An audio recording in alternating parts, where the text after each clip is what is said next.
Welcome to our video where we unravel a crucial financial mystery. Why are bank savings interest rates so low? In a world where we all strive to grow our savings, understanding this aspect of banking is vital. We'll shed light on the factors influencing these rates, from global economic trends to central bank policies. Our goal is to provide clear, easy-to-understand insights, helping you make informed decisions about your savings. So, if you're curious about the inner workings of interest rates and want to make the most of your hard-earned money, stay tuned. Economic policies. Ever wondered why the interest rate on your savings account changes? It's not just random. There's a big player behind the scenes, the central bank. Central banks, like the Federal Reserve in the United States, play a pivotal role in shaping the economic landscape, including the interest rates you earn on your savings. They set a key rate known as the base rate or benchmark rate, which influences all other interest rates in the economy, including those on savings accounts. For example, let's say the Federal Reserve decides to increase the base rate. This hike usually means banks will pay more to borrow money. To balance this cost, they might offer higher interest rates on savings to attract more deposits, which they can then lend out. Conversely, when the Fed lowers the base rate, banks often reduce the interest on savings accounts. Historically, these changes have been significant. For instance, in response to the 2008 financial crisis, the Federal Reserve slashed its base rate to near zero to stimulate the economy. This led to a prolonged period of low interest rates for savers, lasting well into the next decade.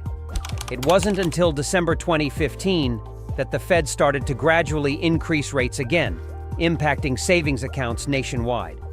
By adjusting the base rate, central banks aim to manage economic growth and control inflation. When the economy is overheating, they might raise rates to cool it down. In tougher times, lowering rates can encourage spending and investment. Inflation. Impact: you have $100 in your savings today, but what will it be worth next year? The answer lies in a tug-of-war between inflation and interest rates. Inflation refers to the general rise in prices over time, which diminishes the purchasing power of money. The more prices rise, the less you can buy with the same amount of money. This is where interest rates enter the picture. They're not just numbers in a bank statement. They're a tool to balance the effects of inflation. Consider this. If inflation is at 3%, but your savings account only offers a 1% interest rate, your money's real value is actually decreasing each year. To combat this, central banks like the Federal Reserve in the US adjust interest rates. By raising them, they can encourage saving and reduce spending, which helps to slow down inflation. Historically, the US has seen this dynamic in action. During the 1970s, the US experienced high inflation, peaking in April 1980 at an annual rate of nearly 14.8%. In response, the Federal Reserve, under Chairman Paul Volcker, raised the federal funds rate to an unprecedented 20% in late 1980 and early 1981. This drastic measure successfully reined in inflation, but also led to a recession. In contrast, during the 2008 financial crisis, inflation rates and interest rates both plummeted, reflecting the economic downturn. The Federal Reserve lowered rates to near zero to stimulate spending and investment. Global economic trends. Imagine a butterfly flapping its wings in one part of the world and causing a storm in another. In the global economy, events thousands of miles away can have just such a ripple effect on local interest rates. The world's economies are interconnected in a complex web. When a significant event occurs in one country, it can send shockwaves across the globe, affecting economic policies, including interest rates, in other nations. This interconnectedness means that local central banks often adjust their policies in response to global events to maintain economic stability. Take, for example, the 2008 global financial crisis. Originating in the United States with the collapse of the housing market bubble, it rapidly spread to other countries, leading to a worldwide economic downturn. Central banks around the world, including the US Federal Reserve, responded by slashing interest rates to historic lows. The Fed, in particular, cut its benchmark rate to near zero in December 2008, a move aimed at stimulating the U.S. economy, but also influencing global lending and borrowing rates. Another instance is the European debt crisis that began in 2009, as countries like Greece, Portugal, and Spain grappled with high debt and deficit levels. The crisis threatened the stability of the Eurozone. This uncertainty in Europe had a global impact, causing the Federal Reserve to maintain its low interest rate policy longer than it might have otherwise, to help safeguard the U.S. economy against potential spillovers. More recently, the COVID-19 pandemic, which started in 2019, triggered a global economic shock. Central banks worldwide, including the Federal Reserve, again cut rates to support their economies. In March 2020, the Fed slashed rates to 0.25% to counter the pandemic's economic impact. Bank profitability. Think of a tightrope walker, skillfully balancing high above the ground. Banks perform a similar balancing act with profitability and competitive interest rates, aiming not to fall into unprofitability or lose their customers to competitors. Banks essentially operate by borrowing and lending money. They borrow from depositors, like you and me, through our savings accounts, and lend to borrowers, like homeowners and businesses. The difference between the interest they pay to depositors and the interest they receive from borrowers is a primary source of their profit, known as the net interest margin. For example, if a bank pays 1% interest on savings accounts but charges 4% on loans, its net interest margin is 3%. This margin is crucial for covering operational costs and ensuring profitability. However, setting these rates isn't straightforward. Banks must offer competitive interest rates to attract depositors, while also charging enough on loans to make a profit. Historically, there have been periods in the U.S. when this balance was particularly challenging. During the high inflation of the late 1970s and early 1980s, banks struggled as they had to pay high interest rates to depositors, while the high federal funds rate made borrowing expensive. In 1981, the prime rate, the rate banks charged their most creditworthy customers, reached a record high of 21.5%, reflecting this difficult balancing act. Technological advancements. In a world where technology is king, even the traditional banking sector isn't left untouched. The rise of fintech has revolutionized how banks operate, significantly impacting operational costs and, consequently, the interest rates on your savings. The advent of technology in banking, particularly since the 1990s, has been a game changer. With the introduction of online banking, ATMs, mobile banking apps, and more recently, artificial intelligence and blockchain technology, banks have been able to drastically cut down on their operational costs.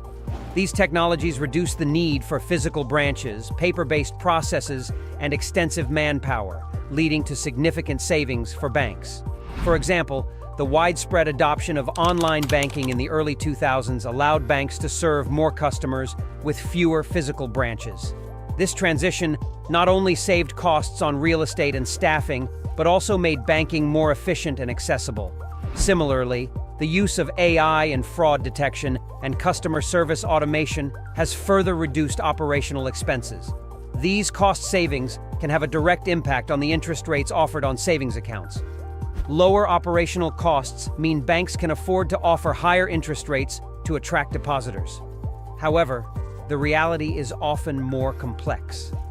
Since the 2008 financial crisis, the Federal Reserve has maintained a low interest rate environment to stimulate the economy, which has overshadowed the potential benefits of reduced operational costs on savings rates. Demand for loans.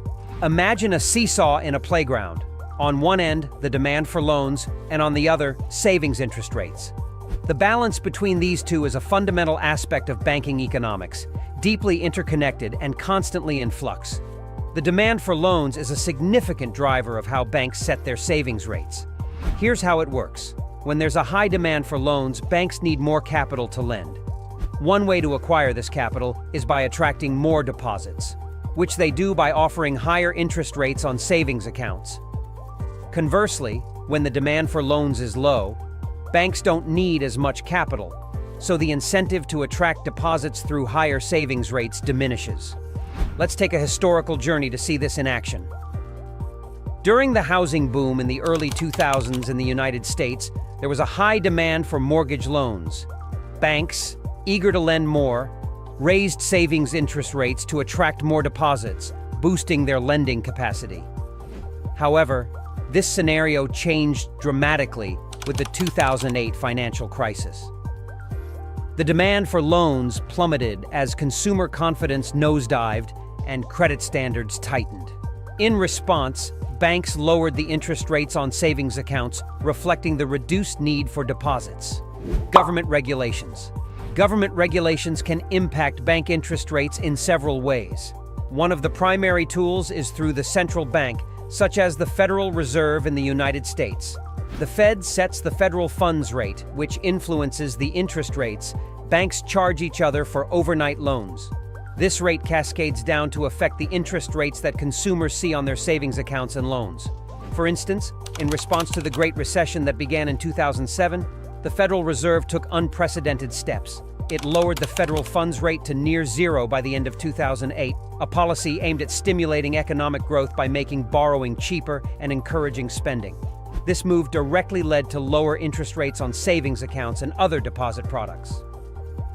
Another example of government regulation impacting interest rates is the Dodd-Frank Wall Street Reform and Consumer Protection Act, enacted in 2010 in response to the financial crisis. This comprehensive set of financial regulations included measures that indirectly influenced how banks set interest rates. By increasing oversight and capital requirements for banks, Dodd-Frank affected the cost of banking operations, which can influence the rates banks offer to customers. Market competition. The banking industry is fiercely competitive, and this competition plays a crucial role in determining the interest rates on savings accounts. Banks constantly monitor their rivals to ensure their rates are attractive enough to lure savers, but not so high that they dent their profit margins. For instance, during the 1990s and early 2000s, the US saw a rise in internet banking.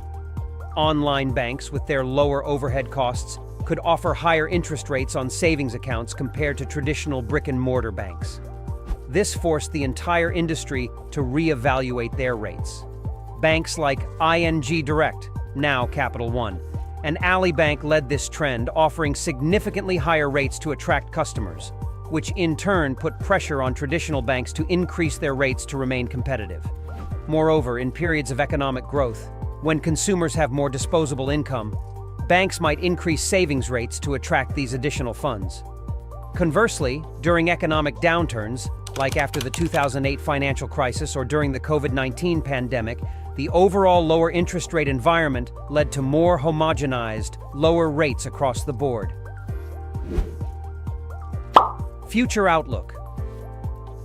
As we move forward, the trajectory of interest rates will likely be influenced by key factors like inflation trends, central bank policies, and global economic conditions.